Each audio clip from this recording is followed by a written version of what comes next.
الفضل YouTube channel میں آپ کا استقبال ہے۔ اس چینل پر روزانہ قرآن پاک کی ایک آیت تلاوت سماعت ترجمہ اور مختصر تشریح پیش کی جاتی ہے۔ ویڈیو اپلوڈ ہونے پر نوٹیفیکیشن پانے کے لیے اس چینل کو سبسکرائب کریں اور بیل آئیکن ضرور دبائیں۔ السلام علیکم ورحمۃ اللہ وبرکاتہ۔ میرے دینی و ایمانی بھائی اور بہنوں، سورہ انعام آیت نمبر 71 پیش خدمت ہے۔ اعوذ باللہ من الشیطان الرجیم، قل اندعو من دون اللہ ما لا ينفعنا ولا يضرنا ونرد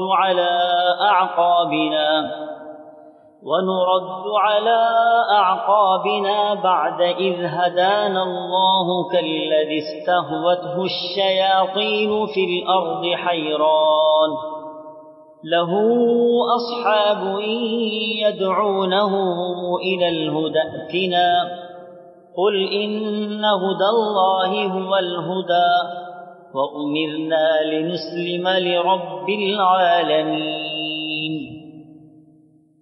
آپ کہہ دیجئے کہ کیا ہم اللہ تعالیٰ کے سوا ایسی چیز کو پکاریں کہ نہ وہ ہم کو نفع پہنچائے اور نہ ہم کو نقصان پہنچائے، اور کیا ہم الٹے پھر جائیں اس کے بعد کہ ہم کو اللہ تعالیٰ نے ہدایت کر دی ہے؟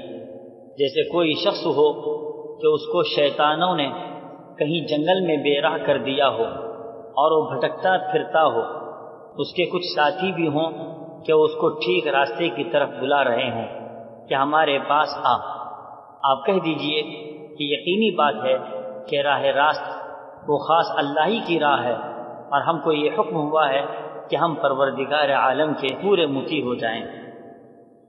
حضرات، اس آیت میں ان لوگوں کی مثال بیان فرمائی جا رہی ہے جو ایمان کے بعد کفر اور توحید کے بعد شرک کی طرف لوٹ جا رہے ہیں۔ ان کی مثال ایسی ہے کہ ایک شخص اپنے ان ساتھیوں سے بچھڑ جائے جو سیدھے راستے پر جا رہے ہیں، اور بچھڑ جانے والا جنگلوں میں حیران و پریشان بھٹکتا پھر رہا ہو۔ ساتھی اسے بلا رہے ہوں، آواز دے رہے ہوں، لیکن حیرانی میں اسے کچھ سمجھ میں نہ آ رہا ہو، یا جنات کے نرغے میں پھنس جانے کی وجہ سے صحیح راستے کی طرف لوٹ آنا ممکن نہ ہو۔ آیت کی روشنی میں مطلب یہ ہوا کہ کفر و شرک اختیار کر کے جو گمراہ ہو گیا ہے وہ بھٹکے ہوئے راہی کی طرح ہدایت کی طرف نہیں آ سکتا۔ ہاں، البتہ اللہ تعالیٰ نے اس کے لیے ہدایت مقدر کر دی ہے تو یقیناً اللہ کی توفیق سے وہ راہیاب ہو جائے گا، کیونکہ ہدایت پر چلا دینا یہ اللہ ہی کا کام ہے۔ جیسا کہ قرآن پاک کی دوسری جگہ ارشاد باری ہے، فَإِنَّ اللَّهَ لَا يَهْدِي مَن يُضِلُّ وَمَا لَهُم مِّن نَاصِرِينَ، یعنی اگر تو ان کی ہدایت کی خواہش رکھتا ہے تو کیا؟ بات دراصل یہ ہے کہ اللہ اس کو ہدایت نہیں دیتا جس کو وہ گمراہ کر دے، اور ان کے لیے کوئی مددگار نہیں ہوگا۔ یہی بات ارشاد فرمائی گئی کہ اے نبی، آپ کہہ دیجئے کہ ہم اللہ تعالیٰ کے سوا کسی ایسی چیز کو پکاریں، آواز دیں یا مدد طلب کریں جو نہ ہم کو نفع پہنچائے اور نہ نقصان، اور کیا جب اللہ نے ہمیں ہدایت کا راستہ بتلا دیا تو پھر کیا ہم الٹے پھر جائیں؟ یہ بات انتہائی کم عقلی کی بات ہوگی۔ ہدایت کے بعد کفر و شرک کو اختیار کرنا کس طرح کی گمراہی ہے، مثال کے ذریعے سے بھی سمجھایا گیا۔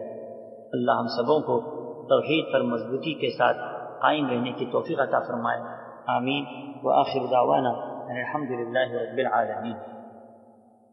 کے باوجود اے نبی، آپ دین کا پیغام پہنچانے سے گریز نہ کریں، بلکہ آپ قرآنی آیات کے ذریعے انہیں نصیحت کرتے رہیں، اچھی باتیں بتاتے رہیں، آخرت کے خوف اور اس کی ہولناکی سے آگاہ کرتے رہیں۔ ایسا نہ ہو کہ وہ لوگ اپنے کرتوت کی وجہ سے سزا کے مستحق ہوں اور اپنے کردار کی وجہ سے اللہ کی مار و پھٹکار ان پر آئے۔ لیس لہا من دون اللہ ولی ولا شفیع، یعنی یہ لوگ غیر اللہ کو پکار کر اس پر بھروسہ کر کے ایسا نہ ہو کہ عین وقت پر وہ کام نہ آئے اور انکار کرنے لگے۔ وَإِن تَعْدِلْ كُلَّ عَدْلٍ لَا يُؤْخَذْ مِنْهَا، یہاں تک کہ یہ کیفیت ہوگی کہ دنیا بھر کا معاوضہ بھی اگر دیا جائے تب بھی اس سے نہ لیا جائے گا۔ اللہ نے صاف بتلا دیا کہ خدا کے مجرم کے لیے سزا سے بچنے والا نہ کوئی دوست ہو سکتا ہے، نہ کسی کی سفارش کام دے سکتی ہے، اور نہ کوئی مال قبول کیا جا سکتا ہے، بلکہ سارے جہاں کا مال بھی قبضے میں ہو اور استقمال کو سزا سے بچنے کا فدیہ بنانا چاہیں تب بھی یہ فدیہ قبول نہ ہوگا۔ آیت کے آخر میں ہے اولئک الذین ابسلوا بما کسبوا لہم شراب من حمیم وعذاب علیم بما کانوا یکفرون، یعنی وہ لوگ ہیں جو اپنے اعمال کی سزا میں پکڑ لیے گئے، ان کو پینے کے لیے جہنم کا کھولتا ہوا پانی ملے گا۔ اس کے متعلق دوسری آیت میں ہے کہ وہ ان کی اتڑیوں کے ٹکڑے ٹکڑے اڑا دے گا، اور اس پانی کے علاوہ دوسرے بھی دردناک قسم کے عذاب ہوں گے ان کے کفر و انکار کے بدلے میں۔ اللہ تعالی ہم سبوں کو صحیح دین سمجھ کر اس پر عمل کرنے کی توفیق عطا فرمائے، آمین۔